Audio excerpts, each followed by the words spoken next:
मैं आपके पास अब आना चाहती हूँ डॉक्टर त्रेहान, क्योंकि डॉक्टर रणदीप गुलेरिया ने वाकई सही बात कही है। जिन चुनावों को हम देश में करते हैं आयोजित, उससे भी बहुत बड़ा टास्क है। फर्स्ट डोज देना है, सेकेंड डोज देना है एक पीरियड के बाद, और फिर उन पर भी नजर रखना और इनसे क्या लर्निंग्स आती है। वैक्सीन को लेकर जो अफवाहें, जो अफवाहों का संक्रमण है, वो सबसे खतरनाक है। इसलिए आप क्या कहेंगे आज जब यह ऐलान हुआ है कि 14 जनवरी के बाद ये वैक्सीन की टीके का देना शुरू हो सकता है? डॉक्टर त्रेहान। ये तो काफी उत्साह की बात है कि उपलब्धि हो गई है वैक्सीन की, क्योंकि आप ये देखेंगे कि वैक्सीन की जो डिस्क्रिप्शन दी गई है कि फेज 1 और फेज 2 ट्रायल्स हो गए, फेज 3 ट्रायल भी हो गया, इसका मतलब कि सेफ्टी और एफिकेसी तो एस्टैब्लिश हो गई है। अगर जो आप ये देखें कि जो मेथोडोलॉजी हमने चूज करी है कि फ्रंट लाइन हेल्थ वर्कर्स को सबसे पहले मिलेगा ये डोज, 3 करोड़ लोग हैं। 2 बातें इसमें आती हैं कि ये वॉलंटरी है, ये जरूरी नहीं है कि जबरदस्ती सबको लगाना है। तो इसीलिए ये अच्छी बात नहीं है कि इतनी कंट्रोवर्सी क्रिएट हुई, जिसमें लोगों को मतलब चाहे नॉलेज है कि नहीं है साइंस का, क्योंकि ये आप ये भी सोचेंगे कि ये जो हम कहते हैं साइंटिफिक रिगर, उसके थ्रू ये स्टडीज करी गई है और उस पे ये खरी उतरी है, तभी गवर्नमेंट ने इसको अप्रूव किया है।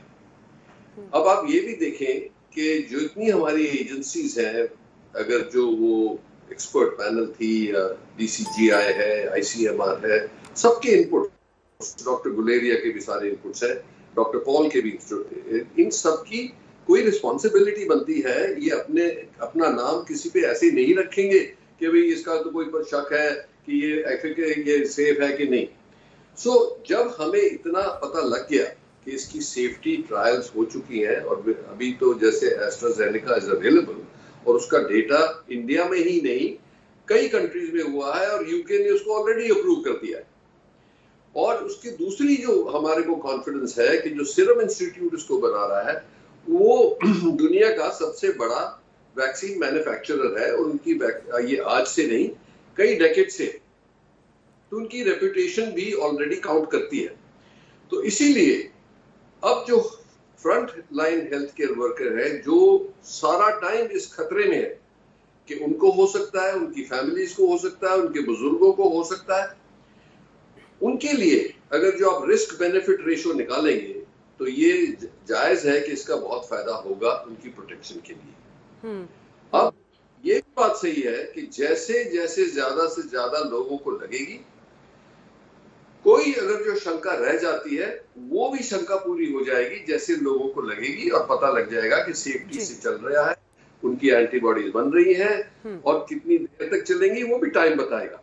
बिल्कुल। डॉक्टर गंगाखेडकर, बिल्कुल जी, बात पूरी कर लें सर, बात पूरी कर लें। नहीं, मेरा कहने का मतलब ये कि ये जो कंट्रोवर्सी हो रही है इसके ऊपर, ये फिजूल है, ये ठीक नहीं है, क्योंकि लोगों को कंफ्यूज करना अच्छी बात नहीं है। बट अगर जो लोगों के मन में शंका हुई है तो ये चॉइस उनके पास है, वो भी वेट कर सकते हैं कि भाई लग जाए, 1,00,000 2 लाख को लग जाए, फिर मेरी शंका दूर होगी, फाइन। पर उनको जो रिस्क है इन द मीन टाइम वो रिस्क वो सहेंगे। तो ये रिस्क बेनिफिट रेशियो का सवाल है। इमरजेंसी यूज के लिए इसीलिए अप्रूव करी गई है कि जो लोग रिस्क में है, जितना इसका रिस्क है, जितने लोगों को हो रहा है, जितने लोग अपाहिज हो रहे हैं, जितने लोग मर रहे हैं, उनको बचाने के लिए ये इमरजेंसी यूज की ऑथराइजेशन दी गई।